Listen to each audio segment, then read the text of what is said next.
I'm Chris, you're watching FRAG-MENTAL. In today's video I'm going to be talking to you about Dior Homme Cologne and comparing it to the much cheaper but very similar Zara Vibrant Leather Summer. So stay tuned.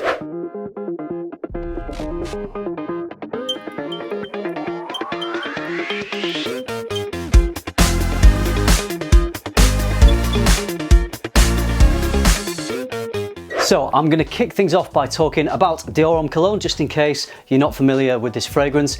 This was originally released in 2007. I believe it was then relaunched in 2013. I'm not sure if there are differences between those two releases or not. This is the later release, and the perfumer behind Dior Homme Cologne is Dior's in-house perfumer, Francois Demachy. So this is, to me, just the quintessential summer white t-shirt fragrance. It's not a complex fragrance, it's very enjoyable, very simple. Let's look at the bottle and the notes. Dior only lists 3 notes in here. There are obviously more, but they feel these are the most prominent ones worth noting. There's bergamot, grapefruit blossom, and white musk. Alright, so I would describe Dior Homme Cologne as a simple but high quality, fresh scent. There's not really much more to it than that, so it's doing a simple job, but it's doing it really well. The citrus in here is bergamot, and it gives this lively hesperidic pop. You get that lovely citrus pop, but it's not a sweeter citrus like you find in Dior Homme Sport. I find that a more lemony, kind of sweeter citrus that reminded me of lemon sherbet sweets or candy. This is a much more tart and sharp citrus note, which kind of makes it feel more refreshing. And it's not specifically one single type of citrus. Yes, I know it's bergamot, but it could easily be lime or lemon or even orange. So it's kind of like a medley of citrus, like a generic citrus if you like, but very, very pleasant. And whatever citrus it reminds you of, it's certainly very, very refreshing.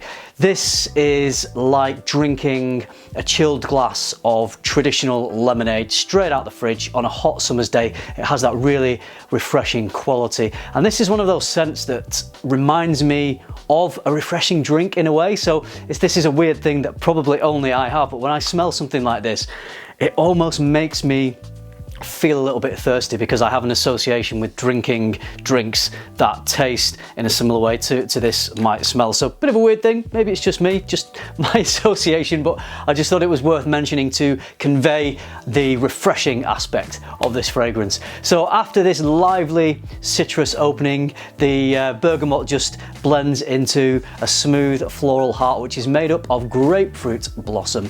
It's an interesting note that I don't really know much about, and I got a bit of a neroli vibe from this fragrance. I was surprised when I looked up the notes and I found that there wasn't neroli. But I did do a bit of digging, I did my due diligence and went onto Dior's website to read a little bit more about grapefruit blossom, and apparently the essence of grapefruit blossom is achieved by steam distillation of the petals, and it can give a neroli type odour.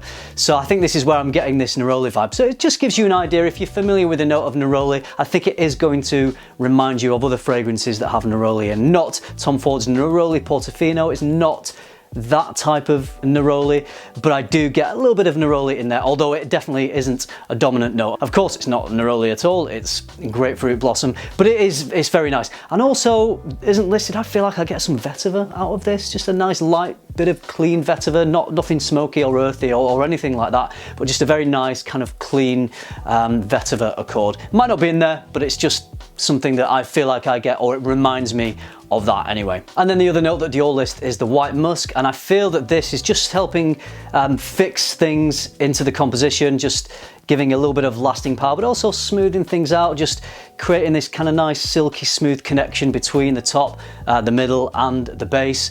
So I think it just takes the edge off that tart citrus. So whilst I describe it as tart rather than sweet, it's not too sharp. It's not so sharp that it's off-putting. It's just sharp enough to be quite attention-grabbing, to be refreshing, basically to do everything it needs to be a lovely, refreshing summer scent. So this fragrance, I would say, is pretty versatile in terms of a summer fragrance. I think You could rock this down the beach, you could wear this for a nice lunch in a hot place in a restaurant, or you could wear this as an evening fragrance. Performance is not massive for me on this. I get a really lovely projection for around about 2 hours. I don't think it's a massive projection, but I am getting some waft. And then it basically remains on me as a skin scent for 5 to 6 hours, and then I've got to respray. So whilst I think you could wear this, you know, whenever you want, I think maybe it would get lost a little bit in the colder weather of winter. So I would say that the structure of this fragrance works best when applied in the heat, because I think it lasts a little bit longer. I also feel like it's the kind of fragrance I would definitely make sure I spray a little bit on clothes as well, just so I enhance that longevity. So it does have that versatility because it has that simplicity to it. Sometimes less is more though, as we know. And you know, you could wear this whenever you like, really. I think it would be up to you to decide when you would wear this fragrance. Maybe it would just become like a summer type signature scent that you would just wear all through the summer for lots of different occasions. I think it would totally work for that. And the other thing to note actually about this fragrance is a lot of people associate the Dior Homme line with this powdery iris note. So the original Dior Homme and Dior Homme Intense, Dior Homme Parfum, even Dior Homme Eau all have this powdery iris, which I absolutely love. This does not have iris. This does not have that slight powdery, makeup-y type accord that we associate with the style of iris that is utilised in the Dior Homme line. So as with Dior Homme Sport, it is a departure from the iris note. Just to let you know, in case you were thinking you either liked or didn't like the note of iris, then I think it was worth pointing out that you're not going to get that from this. It's interesting really, because I would have thought because it is the Dior Homme line, there might have been a through line of that iris note throughout all of them, but no, this one is quite different to some of the others in the lineup. The price of this is a 75ml bottle, and at full retail on Dior's website you're going to be paying, I think it's £62 for this bottle. If you want the larger 125ml, I believe it is, you're going to be paying £85. So that's not really bad value for a high quality designer fragrance. You know, designer houses like Dior, Chanel, they're not the cheapest. So 85 quid for 125ml of juice, I think is pretty decent value. That still may be too much for some people, and you might be looking for a cheaper and more budget option, which is where the Zara Vibrant Leather Summer comes in, because it does smell very similar. So I am going to talk about that next and compare it to Dior Homme Cologne. So here is Vibrant Leather Summer. You'll notice I don't have the big bottle. I have my little Diddy 30ml bottle. It's quite cute, isn't it? I don't need more than 30ml. This is going to be too much for me. I ended up buying this. I know that the 120ml is super cheap, so why not just get that? But this was sold as a combination with the other Vibrant Leather fragrance, which is their take on Aventus. So I am going to be looking into that a little bit more and probably doing a comparison video much like this one, but comparing that to Aventus. So I've just got this little bottle here. The notes that Zara list are the same, other than one additional note, which is ginger. So Zara have quite actively tried to deviate slightly from Dior Homme Cologne. They've put their own little twist by adding the note of ginger into the fragrance. Now, when I first wore this, I couldn't really detect too much of a difference between this and Dior Homme Cologne, but the more I wore it and the more I started to pick out the nuances in this, the more this ginger became prominent to me. So now that when I wear this, the ginger to me is the most dominant note. It's funny how things can just grow on you like that. You know, the more you become accustomed to a fragrance, the more you start to pick out certain notes which can suddenly become dominant when they weren't perhaps quite as dominant in the beginning. Anyway, so whenever I smell this, I get the ginger, and it gives it more of a zing, pop, punch, whatever you want to call it, than Dior Homme Cologne. So this spiciness that the ginger provides does give us a little more of this punchiness in the opening, and it does smell to me a touch stronger than Dior Homme Cologne in the opening, and a little more potent. Now personally, I feel that whilst I really enjoy this fragrance, I think it's fantastic and it does smell very close, and I do enjoy the ginger in it. If you want to compare it directly to Dior Homme Cologne, this ginger note does compromise this freshly chopped citrus accord that you get from Dior Homme Cologne, and which I really love in Dior Homme Cologne. So if you're looking for something that is an exact 100% copy, then this isn't it. It's very close, it's not far off, and I don't think Zara's intention was to make it a 100% copy, because they've added this note of ginger. If they were going to make it 100% copy, they would not have added this ginger note in. So, you know, obviously they're inspired by Dior Homme Cologne, but they're going their own little way with it, and I think the ginger does work really nicely.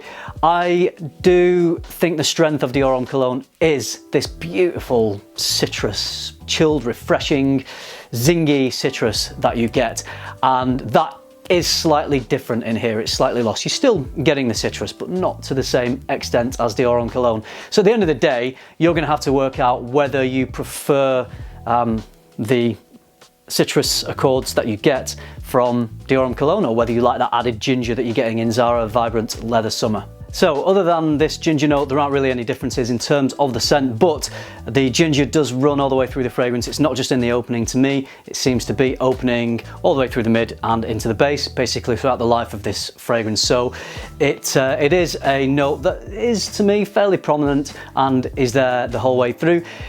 It doesn't make this fragrance any worse, it just makes it a bit different. So it's definitely not a deal breaker if you're looking for a cheaper fragrance than Dior Homme Cologne.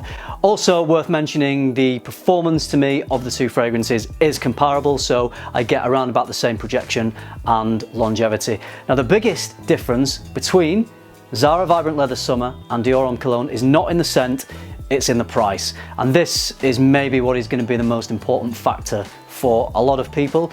As I mentioned, you're going to be paying £85 for 125 ml of Dior Homme Cologne.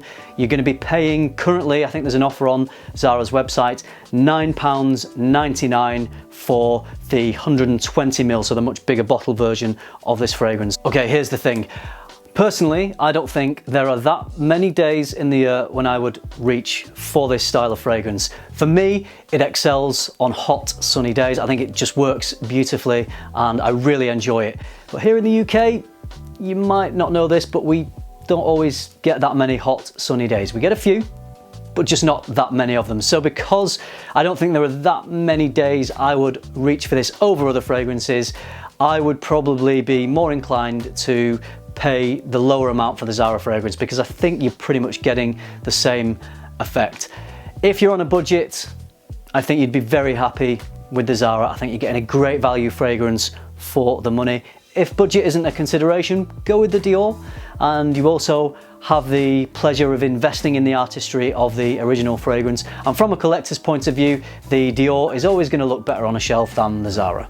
So there it is, two excellent fragrances, not a lot of difference in terms of the scent, but a big difference in terms of the price, and I think ultimately that is going to be the deciding factor for you if you're choosing one of these fragrances to purchase. So those are my experiences. If you have experiences with these two fragrances, I'd love to hear from you, so drop those in the comments down below. Don't forget to show your support by liking this video and subscribe if you haven't already, if you'd like more content like this. I hope you enjoyed it, I hope you found it useful. Thank you very much for watching. Remember, keep tuning into FM, keep smelling good, and I'll see you in the next video.